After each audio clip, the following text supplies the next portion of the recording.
We're going to talk about the royals now because Camilla is going on holiday. Who is going to be left in charge, says the Sun. She's said to be overjoyed by taking a break from official royal duties held.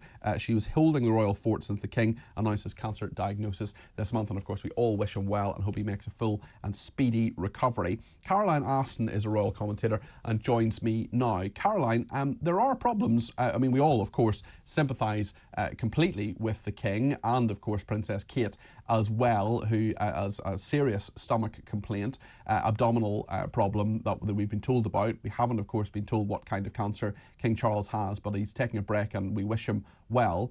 But there are other royals who aren't working all the time. William took a break the other day because of a personal matter. We don't know what that is. We haven't been told. And of course, Harry and Andrew are not working royals anymore.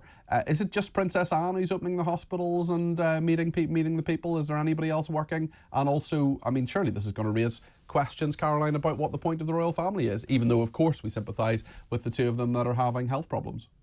Well, we live in unprecedented times to have the monarch, the head of the firm, and his deputy, if you like, his queen, both now out of action briefly. But of course, Prince William is very much out there again after the day off he took at the time of King Constantine's memorial service. His godfather, someone he was very close to, for these undisclosed personal reasons. The Duke and Duchess of Edinburgh, of course, are there. Sophie and Edward. I love Sophie. Sophie's my favourite royal. I think she's great. Yeah, absolutely. I would echo that. And a great support, of course, to the late Queen. Big friend of hers, wasn't she? Yeah. Yeah, she really was. They got on so well together. Yes, you're right. Prince Andrew discredited, doing nothing, although leading the royal pack at the memorial service recently, which gave, of course, to a few raised eyebrows. But I think the whole point of this debate is we know that the King, incidentally the oldest monarch we've ever crowned, after the longest wait to do the top job, has long espoused this idea of a slimmed down monarchy. And we all think, great, this is going to be value for money. We're not supporting lots of peripheral royals. But if you take a I do worry about the Duchess of Gloucester. Well, the Duchess of Gloucester is quite elderly. In fact, that front lineup at King Constantine's funeral illustrated just how elderly some of the royals are. And this is the problem, of course. You slim it down, you get a problem like this that takes players off the chessboard of royal life. And you're spreading, you know, the butter of royalty very thinly on the toast of public life, aren't you? That's the problem. Loving that metaphor, Caroline. I mean, it's interesting because people do like butter. I know I do. And I mean, even people who are sceptical about the royals, I've met so many people who've met a royal or been at an event where the royal is, and it's just, they just remember it. It's a really special occasion. I've been lucky to meet, I met Prince Harry twice, I met Meghan once, I've met the King as well when he was Prince Charles. I brought my mother to a Buckingham Palace garden party. It was a really, really special day for both of us, and although mainly for Prince Charles to meet someone even grander than him, who is my mother. But nonetheless, people do remember it, and it's incredibly important to them. But there'll be fewer of those occasions with a slimmed down monarchy. Well, we're only talking really, as far as Queen Camilla is concerned at the moment, of a 9 days gap. She's due to appear, I think it's on the 11th of March at the Commonwealth Day service. And the lady has undertaken 13 official engagements to kind of put her shoulder to the wheel and step up to the plate. And royal sources say, of course, that she's getting a lot of credit for just how hard she has been working. I'm sure the King, having his own treatment, is concerned about her health. She's older than him, you see. She's that bit older than him. Should we lay off Camilla? Should we lay off Camilla and say, look, you're in your late 70s, off you go and have a nice holiday?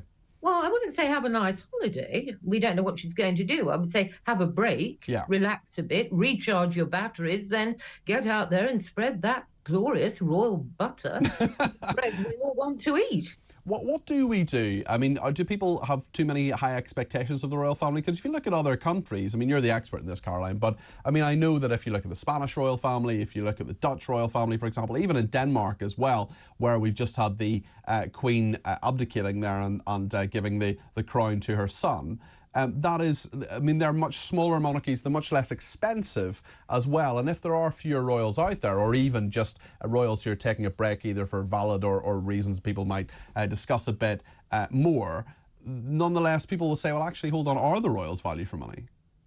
Well, two schools of thought. The Republican movement thinks they should just go because they're an anachronism in a modern world. Myself, I think they are value for money. They bring in tourism, of course. They have a public face. They represent the country. And of course, we have a constitutional monarchy. We elect who governs us. And the monarch is basically a paper tiger. But how money is spent, you know, how they go out there, how they're presented. And indeed, in a world dominated by social media, which at the moment, of course, is alive with conspiracy theories about what's really the matter with Kate, what's really the matter with the King and Camilla, you know, these are all modern touches to royalty that they have to take into account. Myself, I think they do a pretty good job of it. But of course, the other monarchies you just mentioned, the Scandinavian ones, they do abdicate. They abdicate or retire when they reach a certain age so that the younger members of the family come forward and bring their take. Now, the king has waited, what, 70 years to do the top job? And of course, his mother, our late queen, would never have abdicated because it was an abdication that put her in the job in the first place. And that's a key point, isn't it, Caroline? Yeah, because absolutely. I mean, the monarchy and people's views of the monarchy have changed. We had the Queen Elizabeth there for such a long time. She was part of the fabric of the nation, sort of grandmother of the nation. And she was there for such a long time and was such an important bit. I mean, our attitude, I am a big monarchist. I love the monarchy. I think it's a slightly pointless institution, but it's nonetheless brilliant and a really important part of British society. But nonetheless, my attitude to it I'm not a Republican, I'll never be a Republican, but it's changed slightly. There's just been that little shift since the Queen died, and we've had a constant nature of the monarchy for such a long time. Now we've got you know, Charles, who very sadly, you know, look, if you've got cancer, that's very, very serious, and people are thinking, let's hope the worst doesn't happen, he makes a full recovery, but it might not, but he may not. We've got, you know, illnesses like cancer, like the abdominal complaint that Kate has, that we haven't really been spoken about before. We're seeing them perhaps as more human. We certainly are. Don't forget George VI, the King's grandfather, died of cancer, but he was never aware he had cancer, and we were certainly not kept aware of what was going on medically. I think the way the King has come out, said, yes, this cancer's been found, I'm undergoing treatment, which he feels he has to do to draw attention to it, to, of course, also underpoint the work that cancer charities do. He's a great supporter of those. He's using his public persona, if you like, to help, even at a time of illness for himself. But it's when not enough is said that people get cross. What cancer has he got? What's really the matter, you know, with the Princess of Wales? This stuff gives rise to all sort of online debate. And of course, that's something our late Queen never, ever had to face when she became Queen. Innate respect. You were the Queen, your family was respected, really because of the accident of birth that made them who they are. We've come a long, long way since then. We see them, we hear them, they're frighteningly visible. And you know, like that nursery rhyme, when they're good, they're very, very good. But when they're bad, oy vey, my goodness me.